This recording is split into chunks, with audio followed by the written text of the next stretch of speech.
ఒక్కసారి టేస్ట్ చేశారంటే మళ్ళీ మళ్ళీ తినాలనిపిస్తది. అంత యమ్మీగా ఉంటుంది ఈ కంది పులుసు.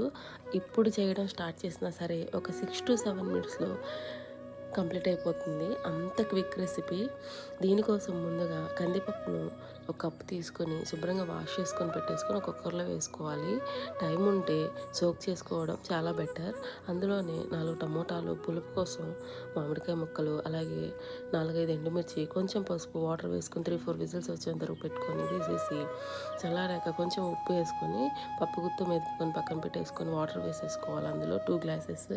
తర్వాత పోపు కోసం వెల్లుల్లిని కచ్చాపచ్చాగా దంచుకొని స్టవ్ మీద ఒక కడాయి పెట్టేసుకొని కొంచెం ఆయిల్ వేసుకొని దంచిపెట్టుకున్న వెల్లుల్లి, ఆవాలు, జీలకర్ర, అలాగే కరివేపాకు, ఇంగువ, కొత్తిమీర ఉంటే వేసుకోవచ్చు.